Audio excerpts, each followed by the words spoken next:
ദൈവത്തിന് സ്തുതി.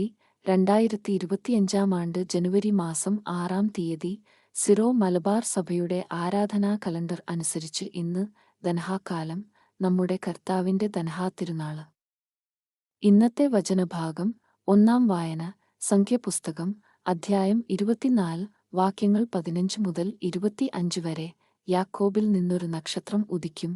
ബാലാം പ്രവചനം തുടർന്നു. ബെയോറിന്റെ മകന് ബാലാമിന്റെ പ്രവചനം. ദർശനം ലഭിച്ചവന്റെ പ്രവചനം. ദൈവത്തിന്റെ വാക്കുകൾ ശ്രവിച്ചവൻ, അത്യുന്നതന്റെ അറിവിൽ പങ്കുചേർന്നവൻ. സർവശക്തനിൽ നിന്നു ദർശനം സിദ്ധിച്ചവൻ, തുറന്ന കണ്ണുകളോടെ സമാധിയിൽ ലയിച്ചവൻ പ്രവചിക്കുന്നു. ഞാൻ അവനെ കാണുന്നു, എന്നാൽ ഇപ്പോഴല്ല. ഞാൻ അവനെ ദർശിക്കുന്നു, എന്നാൽ അടുത്തല്ല. യാക്കോബിൽ നിന്ന് ഒരു നക്ഷത്രം ഉദിക്കും, ഇസ്രായേലിൽ നിന്ന് ഒരു ചെങ്കോൽ ഉയരും. അതും മോവാബിന്റെ നെറ്റിത്തടം തകർക്കും, ഷേത്തിന്റെ പുത്രന്മാരെ സംഹരിക്കുകയും ചെയ്യും. ഏദോം അന്യാധീനമാകും, ശത്രുവായ സേരും. ഇസ്രായേലോ സുധീരം മുന്നേറും. ഭരണം നടത്താനുള്ളവൻ യാക്കോബിൽ നിന്നു വരും, പട്ടണങ്ങളിൽ അവശേഷിക്കുന്നവർ നശിപ്പിക്കപ്പെടും. അവന് അമലേക്കിനെ നോക്കി പ്രവചിച്ചു. അമലേക്ക് ജനതകളിൽ ഒന്നാമനായിരുന്നു. എന്നാൽ അവസാനം അവൻ പൂർണ്ണമായി നശിക്കും. അവൻ കേന്യരെ നോക്കി പ്രവചിച്ചു. നിന്റെ വാസസ്ഥലം സുശക്തമാണ്, പാറയിൽ നീ കൂടുവച്ചിരിക്കുന്നു. എന്നാൽ നീ നശിച്ചുപോകും, അസ്സൂർ നിന്നെ അടിമയായി കൊണ്ടുപോകും. ബാലാം പ്രവചനം തുടർന്നു. ഹാ, ദൈവം ഇത് ചെയ്യുമ്പോൾ ആര് ജീവനോടിരിക്കും? കിത്തിമിൽ നിന്നു കപ്പലുകൾ പുറപ്പെടും, അസ്സൂറിനെയും ഏബറിനെയും പീഡിപ്പിക്കും, എന്നാൽ അവനും നാശമടയും.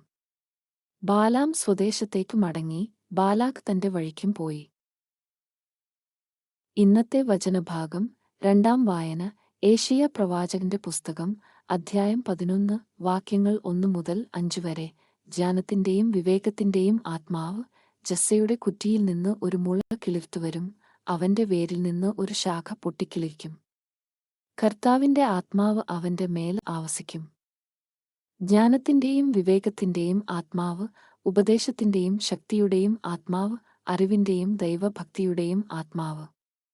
അവൻ ദൈവഭക്തിയിൽ ആനന്ദം കൊള്ളും. കണ്ണുകൊണ്ട് കാണുന്നതുകൊണ്ടോ ചെവികൊണ്ട് കേൾക്കുന്നതുകൊണ്ടോ മാത്രം അവൻ വിധി നടത്തുകയില്ല. ദരിദ്രരെ അവന് ധർമ്മനിഷ്ഠയോടെ വിധിക്കും. ഭൂമിയിലെ എളിയവരോട് അവന് നീതിപൂർവം വർത്തിക്കും.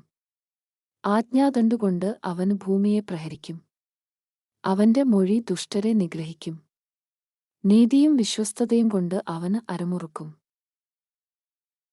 ഇന്നത്തെ വചനഭാഗം. മൂന്നാം വായന വിശുദ്ധ പൗലോസ് ശ്ലീഹാ തീത്തോസിന് എഴുതിയ ലേഖനം അധ്യായം 3, വാക്യങ്ങൾ 1 മുതൽ 7 വരെ. ക്രിസ്തീയ ജീവിതചര്യ. ഭരണകർത്താക്കൾക്കും മറ്റധികാരികൾക്കും കീഴ്പ്പെട്ടിരിക്കാനും അനുസരണമുള്ളവരായിരിക്കാനും സത്യസന്ധമായ ഏതൊരു ജോലിക്കും സന്നദ്ധരായിരിക്കാനും നീ ജനങ്ങളെ ഓർമ്മിപ്പിക്കുക. ആരെയും പറ്റി തിന്മ പറയാതിരിക്കാനും കലഹങ്ങളിൽ നിന്ന് ഒഴിഞ്ഞുനിൽക്കാനും സൗമ്യരായിരിക്കാനും എല്ലാ മനുഷ്യരോടും തികഞ്ഞ മര്യാദ പ്രകടിപ്പിക്കാനും നീ അവരെ ഉദ്ബോധിപ്പിക്കുക. എന്തെന്നാൽ നാം തന്നെയും ഒരു കാലത്തും മൂഢന്മാരും അനുസരണമില്ലാത്തവരും തെറ്റായ മാർഗത്തിലൂടെ നയിക്കപ്പെട്ടവരും പലതരം മോഹങ്ങൾക്കും സുഖേച്ഛകൾക്കും അടിമപ്പെട്ടവരും ദ്രോഹബുദ്ധിയിലും അസൂയയിലും ദിവസങ്ങൾ കഴിച്ചവരും മനുഷ്യരാൽ വെറുക്കപ്പെട്ടവരും പരസ്പരം വെറുക്കുന്നവരും ആയിരുന്നു. എന്നാൽ നമ്മുടെ രക്ഷകനായ ദൈവത്തിന്റെ നന്മയും സ്നേഹം നിറഞ്ഞ കാരുണ്യവും വെളിപ്പെട്ടപ്പോൾ അവിടുന്ന് നമുക്ക് രക്ഷ നൽകി. അതും നമ്മുടെ നീതിയുടെ പ്രവൃത്തികൾ കൊണ്ടല്ല, പിന്നെയോ അവിടുത്തെ കാരുണ്യം മൂലം പരിശുദ്ധാത്മാവിൽ അവിടുന്ന് നിർവഹിച്ച പുനരുജ്ജീവനത്തിന്റെയും നവീകരണത്തിന്റെയും സ്നാനത്താലത്രേ. ദൈവം നമ്മുടെ രക്ഷകനായ യേശുക്രിസ്തുവിലൂടെയാണ് പരിശുദ്ധാത്മാവിനെ നമ്മുടെ മേൽ സമൃദ്ധമായി വർഷിച്ചത്. അവിടുത്തെ കൃപാവരത്താൽ നാം നീതീകരിക്കപ്പെടുന്നതിനും നിത്യജീവനെപ്പറ്റിയുള്ള പ്രത്യാശയിൽ നാം അവകാശികളാകുന്നതിനും വേണ്ടിയാണ് ഇങ്ങനെ ചെയ്തത്. വിശുദ്ധ മത്തായി അറിയിച്ച നമ്മുടെ കർത്താവീശോ മിശിഹായുടെ പരിശുദ്ധ സുവിശേഷം അധ്യായം 3, വാക്യങ്ങൾ 13 മുതൽ 17 വരെ. ഈശോയുടെ മാമ്മോദീസ്.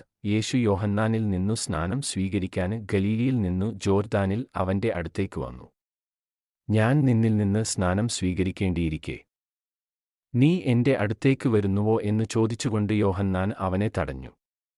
എന്നാൽ യേശു പറഞ്ഞു, ഇപ്പോൾ ഇത് സമ്മതിക്കുക, അങ്ങനെ സർവ്വനീതിയും പൂർത്തിയാക്കുക നമുക്ക് ഉചിതമാണ്. അവൻ സമ്മതിച്ചു.